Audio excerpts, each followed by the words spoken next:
1970, Anna Nemirovska wrote an excellent biography of Bonhoeffer and translated selected works of his. It was a breakthrough in the reception of Bonhoeffer's thought in Poland. It was not just a story of a German theologian's life, but a catalyst for dialogue, a source of inspiration and a practical guide for the Polish opposition movement in its struggle against the socialist government of the People's Republic of Poland. Jacek Kuroń was one of the secular intellectuals who was invited to a meeting of the Catholic Intellectuals Club in Warsaw, where Bogdan Czerwiński he received a copy of Bonhoeffer's writings. He read it. I don't know if there's any person in Poland who's read the Bible and Bonhoeffer's works more than Jacek Kuroń. He read it religiously, even though he was, anyway. He published 4 years later his reflections under the title Christians Without God. And this essay, deeply influenced by Bonhoeffer, made a strong impression on circles of secular individuals, intellectuals, given a reference point for their debates on faith and ethics in the secular world. I'm going to be looking today at that paper. What is the starting point? At the beginning, as the model for his reflection, Kuroń placed a quotation from Bonhoeffer's Unfinished Ethics in the section Church and World. In those years, when everything associated with Christianity began to be persecuted, there awoke among both the defenders of those values and among the Christians themselves a sense of alliance. It turned out that all those concepts, reason, education, humanism, tolerance, autonomy, that had once served as battle cries in opposition to the church and to Christianity, were in fact intimately close to it. What was striking was that it was not the church that started an alliance for its protection, but rather those very values which had become, in a sense, homeless, sought refuge within the church, in the shadow of the church. The church's children, who had become independent and left her, in the hour of danger, returned to their mother. So the encounter with Bonhoeffer and with a circle of Catholic intellectuals led Kuroń to a surprising confession. He began his text with these words: I am one of those who in recent years have come to Christianity, accepted it, or rather wish to accept it, but as a value, as a system of values, and not as a religion. He presents this bold declaration, I am a Christian, and then he begins to explain what he means. He says, this is a testimony. He says, often we think that a personal testimony, you have to just listen to it and accept it. How can you debate a testimony? Is what somebody has to say. He says, but I think you need to. As a basis for his discussion throughout his first section, he outlines the problem of phenomenology, Husserl's attempts to overcome it. I'm not going to get into the details of the philosophical argument. This is how he summarizes that, which is really a programmatic statement for how he approaches the rest of his paper. He says, if each of us experiences the world in a unique individual way, then the world, as lived and perceived by each of us, is likewise uniquely individual. And yet only together with others can we subdue the earth, that is, truly live. In short, we never discuss things as they are in themselves, but always as they're experienced by each participant in the discussion. To convince, to justify, to demonstrate is to strive for co-experience, to overcome the separateness of our experiences. And we'll return to these thoughts throughout the essay. So part one, I am a Christian.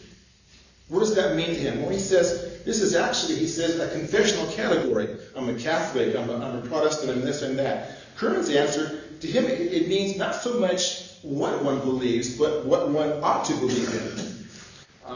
Because I'm this or I'm that. He argues that the better side of belonging to a religious community demands a certain attitude, which is a positive trait, a certain commitment to a certain set of values and ethos. Says the worst side of it can easily free us from reflection.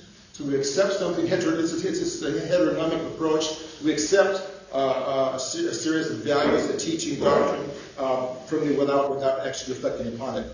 He says the only belonging I can accept and indeed desire must be the result of both attitude and reflection. This also means, he insists, that he cannot accept commandments or dogmas as pre-reflective givens, as truth that exclude doubt or questioning.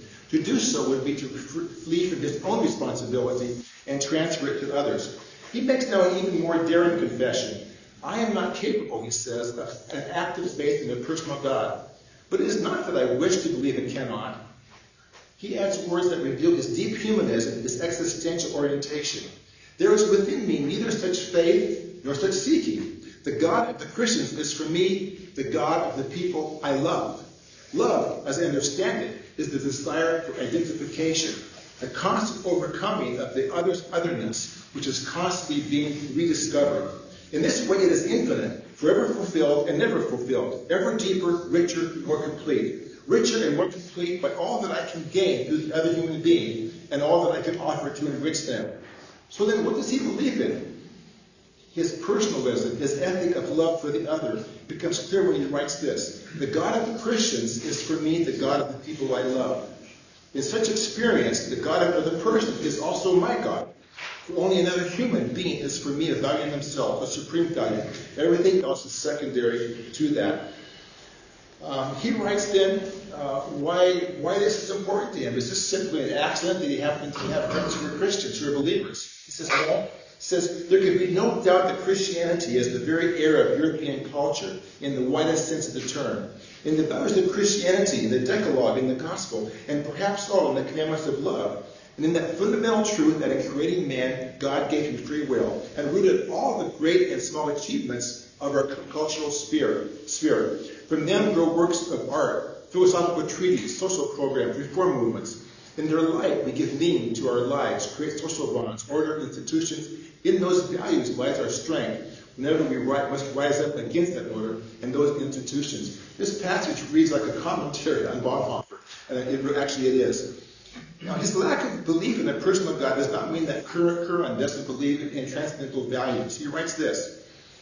I believe that values have real existence in human life, in each person's victories and defeats. Therefore, even though I know these are Christian values, no one has a monopoly on them. Every thread that flows from them is essential for their being. Any imprimatur placed upon them is in fact against them. So Kuroń then has these two values of Christianity, human autonomy or freedom and love. He says that these always must be held together in a dynamic relationship synergy. Love without autonomy leads to radical authoritarian attempts to make people happy by force. Our work to make them resemble us. And if not, we'll just get rid of them. The principle of autonomy taken alone also becomes radical. But if one embraces the principle of autonomy without love, it quickly turns against love and thus against the other human being.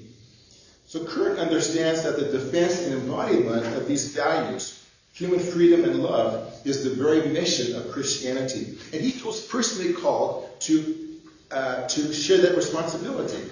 I have come, he says, to understand, to feel the meaning of this mission for the world, for us, for me, and therefore I cannot transfer this responsibility to others. This is why I wish to be a Christian. If, however, Christian values gain their real existence only in human life, then Christianity, to fulfill its mission, must gather, not protect, must seek everywhere, and not consider itself the possessor. Teach only as much as it learns itself. For only then can it be a light for those who are on the way, and not a quiet harbor for the chosen few. Part 2, as he writes, is Christianity possible without a personal God? I'm going to just skip over this very quickly because it's interesting, but we're going to get to part 3. He says, he's talking about the problem of God's place in the world, and he says this, we can create our world only together with other people, through them and for them, and in this act of creation, it is this act of creation that gives our life meaning. I believe, therefore, that to live humanly is to create and to love, and what is more, that in their deepest sense, these two are one and the same, to create and to love. He says, truth, goodness, and beauty, there are indispensable conditions of such a life, that is, creation in love. These values embodied in our communities, family, nation, humanity, are forms in which this creative love finds expression. As can be seen, since I do not believe in moral relativism, this is perhaps the most important element of Kuroņ's vision, a secular yet profoundly moral worldview rooted in the conviction that creativity and love are not secondary to faith, they in themselves are sacred acts, manifestations of transcendence within human life. So for Kuroń, to live without belief in a personal God does not mean to live without values, nor to reject transcendence. It means to recognize that the divine dimension of existence is revealed through human relations, through responsibility and creativity. And this places them very close to Bonhoeffer's idea of the world come of age, in which we, in faith, must learn to speak meaningfully to people who can and must live as if God did not exist. Part 3, he asks, can we understand each other, you and I? In the first part of his essay, so he answers, yes, we can. He says, from my vision of the world follows the conviction that we have to understand each other. First, because we live in a shared world, which means constantly overcoming the unique separateness of each person's experience. Second, because Christianity can fulfill its mission of gathering the scattered values of our culture only as a converting faith. When he talks about conversion, it seems like very strange for Kuroń to talk about conversion. No, that's fine. He says, what he talks about here is a mutual conversion, a process of converting each other unceasingly. He's what he means. To convert, to win another person over to one's truth, is to overcome the separateness of that person's experience. It is to enrich oneself with their experience, and at the same time, to enrich them with one's own. To deny one's own values is apostasy. To be enriched by others' value, that is conversion. Simply turns it around. The point is not to give you my value, I'm going to learn from you. And then we can go on and talk with each other and enrich each other as we go on the process. So conversion, he says, has two movements.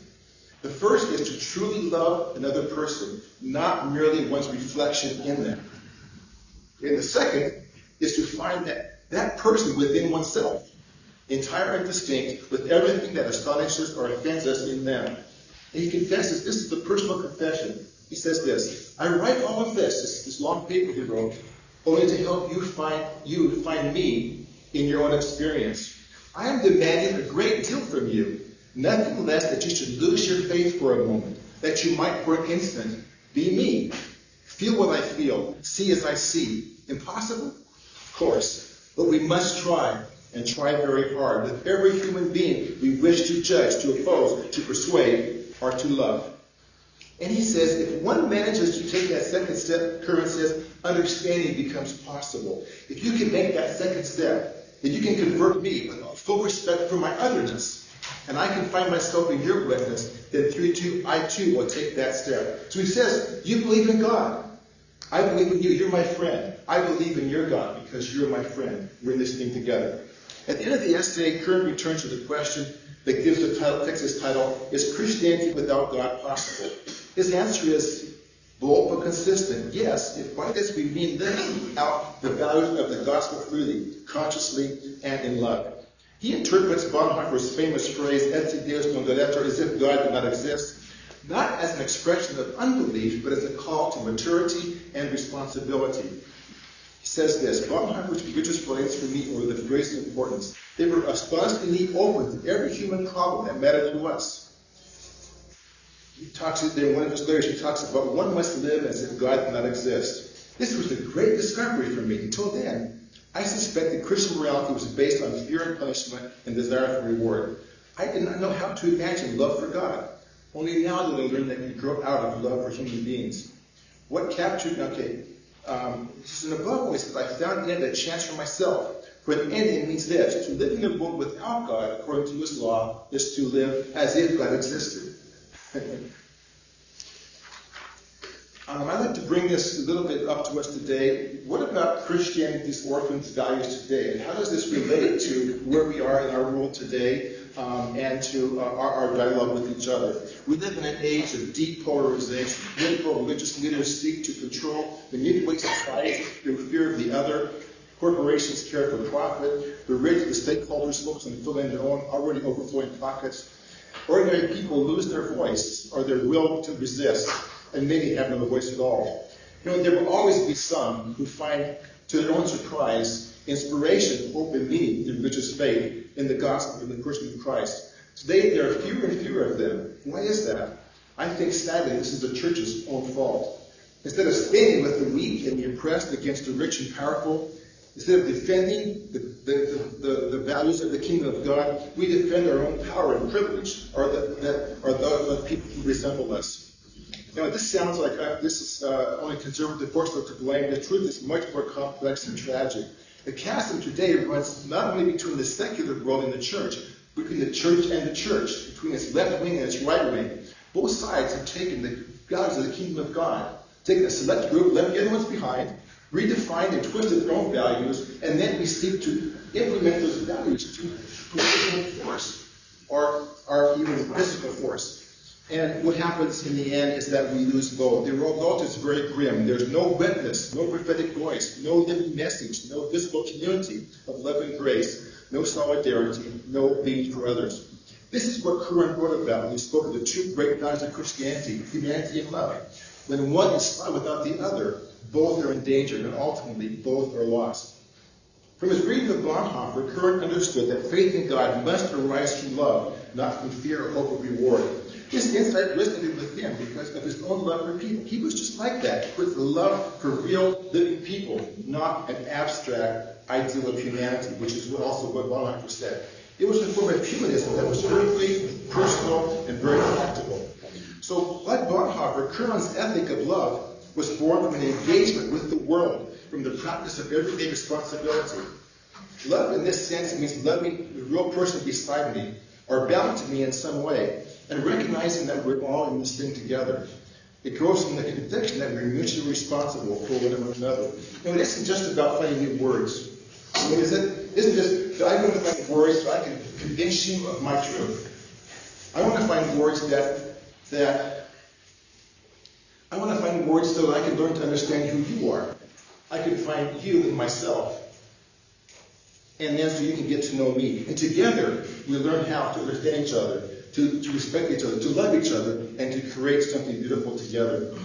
So Kuroń asks, can love for human beings, this humanism from below, be understood as a transcendent value on which we can build our common life as individuals, communities, societies, nations, indeed the whole world?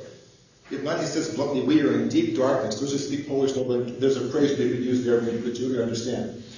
And perhaps it's precisely because of things that have grown so dark that we are once again discovering within ourselves and in others compassion, a sense of mutual responsibility, especially toward the weak and the vulnerable. Perhaps we are beginning to take seriously both Kuroń's testimony and the words of his friend, the Dominican theologian Jacek Kuroń. If you have love, you have God. He says, Jacek, you have love. So Kuroń also emphasized mutual responsibility, mutual conversion, the process by which both love transforms both sides. As a Christian with faith in God, I find myself like Kuroń committed to dialogue, to overcoming the differences, not by erasing them, but through respecting them, understanding them, and through a process of transformation. In this process, dialogue is not really conversion or compromise or social contract. It's a space of encounter where we learn from one another and allow the presence of the other to change us as well. I wrote a poem yesterday. I'm going to dedicate this poem, it's just short, don't worry, to Jacek Kuroń. It's first in Polish, then a very poor translation in English. Doesn't write Polish. Góry jak miłość. Góry podobnie jak miłość są lekkie jak piórka, a jednak dźwigają niebo. Spinamy się po nich bez pewności, że dotrzemy, ale każde potknięcie uczy nas modlitwy. Bo tylko to, co wiele waży, może być naprawdę lekkie, gdy niesiesz to ze serca. So mountains are like love. Mountains like love are as light as feathers, yet they carry the sky. We climb them without any certainty of reaching the top, but every time we stumble, it teaches us to pray. For only what weighs much can be truly light when you carry it from within your heart. Thank you.